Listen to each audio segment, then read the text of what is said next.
Ons lees die hoofstuk Speel uit die alfabet van oorvloed en dit met die vriendelike vergunning van Lizet Marie. En sy sê, ons kuier by die see. Op 'n windstil oggend in die vroeg lente sit ek op ons familiehuis se breë kuierstoep. Die duine vou bakarm om die baai. Reg voor my in die rotse swart en skurf om 'n groot getypoel uitgepak. 'n Kleuter soek na skulpies en seediertjies in geheime wegsteekplekkies tussen rots en sand. Die son weerkaats in kolle op die blink oppervlak.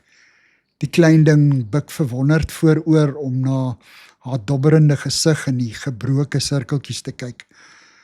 Later hurk sy om haar buitelyne te kyk wat heeltyd vervorm soos die water weier en weier uitkring.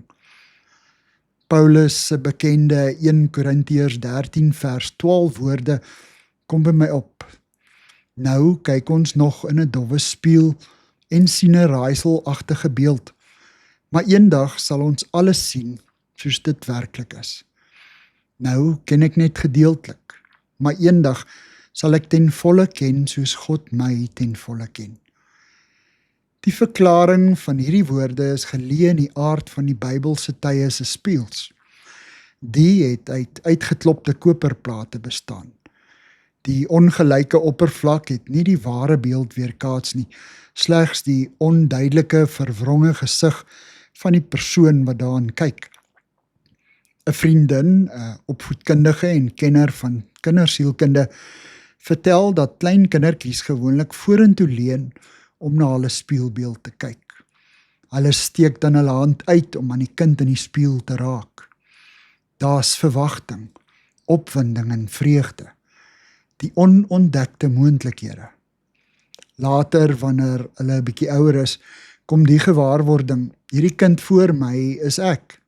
Die krulhare is myne, die blou oë ook en die glimlag.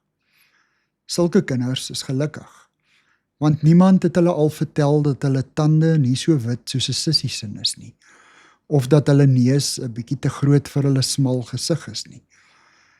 Al wat daardie kind weet is, dis nou ek, en is goed.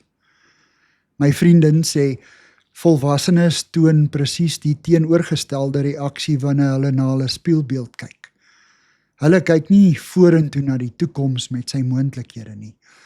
Nee, hulle sien die fyn gesigsplooitjies en die grys hare. Hulle sien die moe trek om die mondhoeke en die sakkies onder die oë. En hulle deins terug. Hulle kyk agtertoe. Hulle wens dit was nog gister, toe die lewe met sy onontginde moontlikhede voor hulle gelê het. Toe hulle, soos kinders, elke dag spontaan aangegryp het. Hulle wil nie aan hul eie onvermoë en onvolmaaktheden en sterflikheid herinner word nie. Wat het dan intussen gebeur? Bloot dit. Tussen jou eerste onbevange kennismaking met jouself in die spieël en jou latere lewe as volwassene, word jy met 1 Korintiërs 13 vers 12 se dowwe spieël gekonfronteer. Die dinge waaraan jy nie die sin kan sien nie, gebeur met jou. Jy sien bloot 'n raaiselagtige beeld. Ons verstaan nie waarom 'n jong ma aan kanker sterf nie. Ons begryp nie God se skynbare stilswye wanneer ons deur 'n lewenskrisis gaan nie. Ons ween oor al die sinlose geweld in ons land. Krisisse laat ons dikwels wakker skrik en wonder, maar waar is God dan? Ons verwag dat hy onverwyld sal ingryp, terwyl ons verhouding met hom verwaarloos. Ons gereelde vraag, waarom het U my verlaat? Moet veel eerder lui, my God, waarom het ek U verlaat? Soms gebeur daar ook slegte, onverklaarbare dinge met toegewyde Christene wat elke dag hulle Vader se aangesig soek. Wanneer ek my nietigheid teenoor sy majesteit erken, wys hy dikwels 'n klein glimp van homself in die dowwe spieël voor my, met die belofte dat ek eendag alles spieelglad sal sien en volkome sal verstaan. Dankie vir die saamkuier.